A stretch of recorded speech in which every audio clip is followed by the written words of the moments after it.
Hey, like, share, and subscribe. Alright, so this video is going to be about a tweet I saw from, I'm not going to say who it's from because I don't know whether this guy is a public figure or not.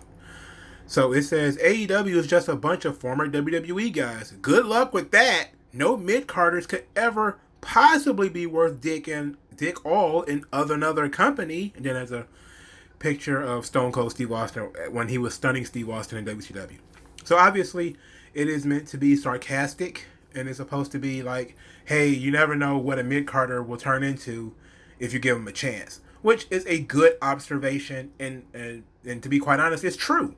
Uh, the thread beneath started showing pictures of like got the Diamond Stud and Eyes and Mean Mark Callis and all of these guys, and they started saying, "Hey, who would have known? Whoever thought these guys had no talent? They're all just mid carders."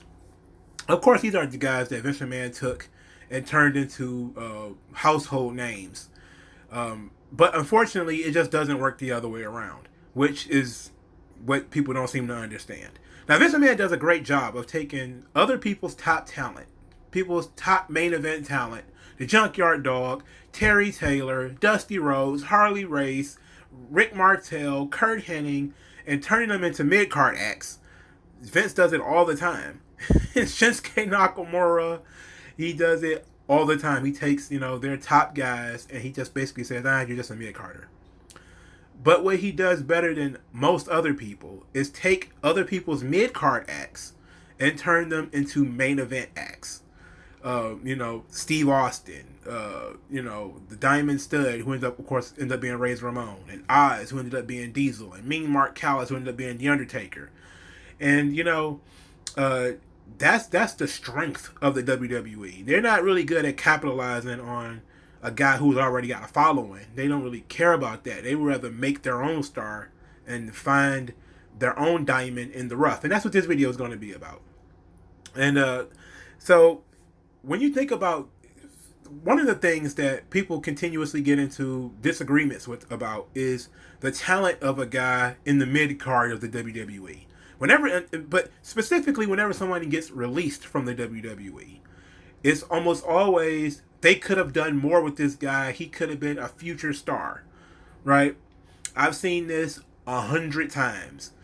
Stop me when I after I say the name of somebody you actually thought this about. It's Brad Maddox, Stu Bennett, Ken Anderson, Aaron Idol, who ended up being Damian Sandow, Rowan, Brody Lee, Matt Cardona, who is Zack Ryder, Brian Myers. Those are just the guys that were released this year. Leo Rush, just released this year. Alberto Del Rio, who went off, and there is always the case that when a guy gets released from the WWE contract, it's always, man, he could have been such a big star. They don't know what they had with him. Pac, who was Neville in the WWE, he left. Austin Aries was another one. No Way. People even thought No Way Jose had a future. The internet wrestling fan, in order to say WWE doesn't know what they're doing, they're willing to throw their full weight behind any and everybody who gets released from the WWE.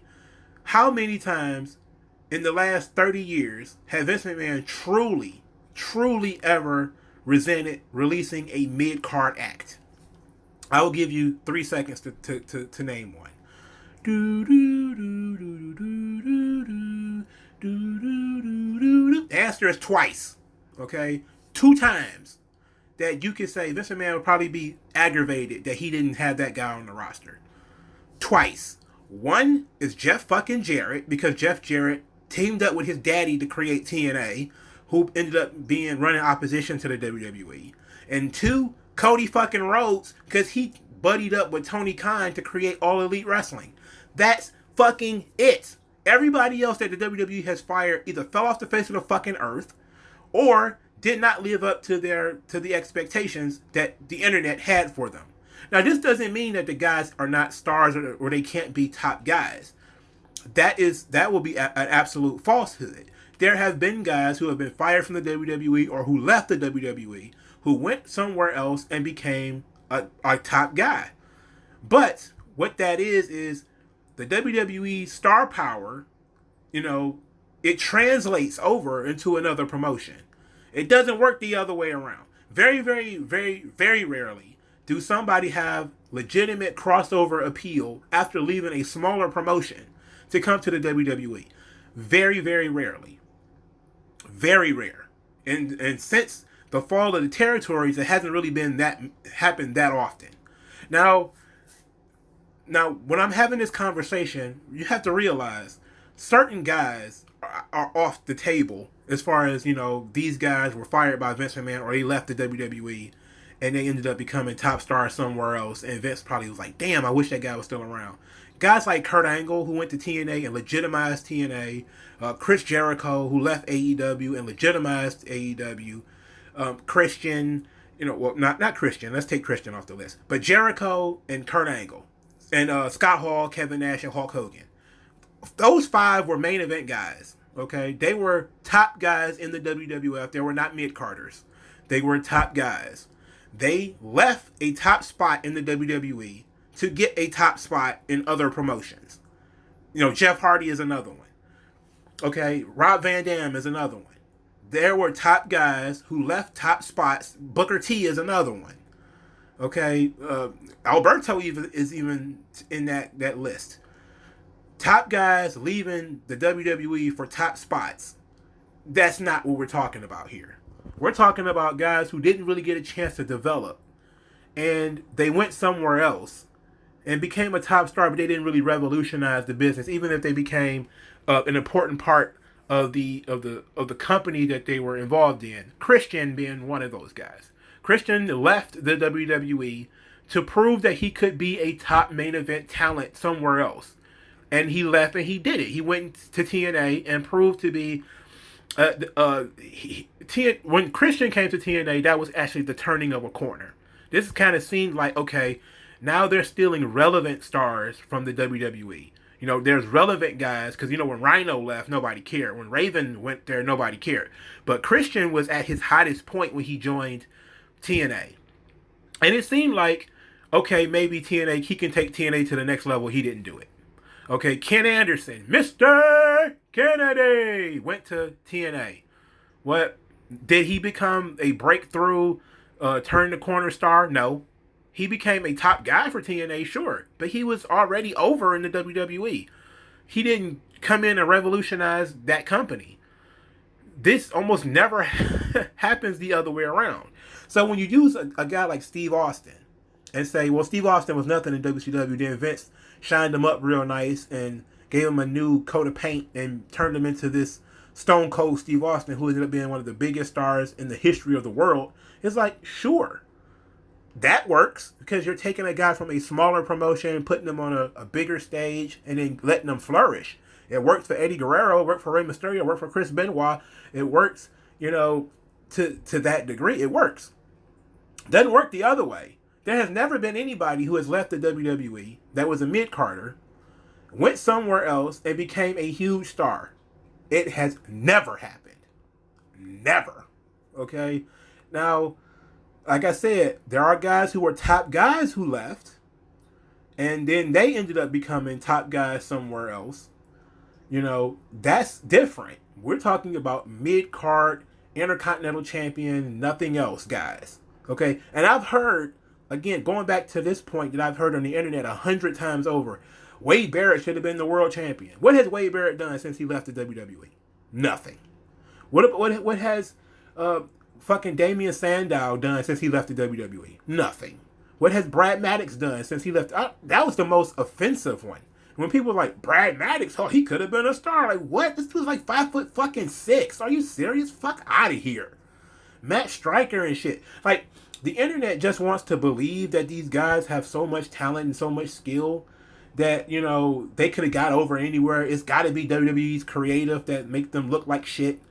But then they go somewhere else and they really don't look much better, And like I said, if I was Vince McMahon, I only bite my lip twice. One, because Jarrett was able to create opposition in the form of TNA that lasted, that's still around. The Seeds, even though it's changed and it's a new name, and Jeff Jarrett works for WWE now, but for years, Jarrett was able to run a successful wrestling promotion and to actually put a little bit of pressure on Vince McMahon and the WWE.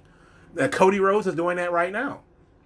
Does it mean that in the long term it matters? Is Cody Rhodes changing the business? No, not really. But I think that Vince will probably want Cody Rhodes working there, doing what he's doing, then being on the outside, putting somebody else's talent over, and even though they're beating the third brand of WWE, they're making an impact, and that's kind of what TNA was doing. It's like TNA was making an impact, to the point where they had to be acknowledged by the company at some point. And I think that he would much rather those guys not exist. And he knows that those guys only exist because, Jeff Jarrett went there. And it was really Jeff Jarrett that was the star of the show with TNA for the first couple of years. He was the biggest star there because he was a world champion in WCW, And now Cody Rhodes, before Jericho and Moxley joined, he was the biggest star in AEW. Because guess what? Kenny Omega is not a big star in the United States. Sorry.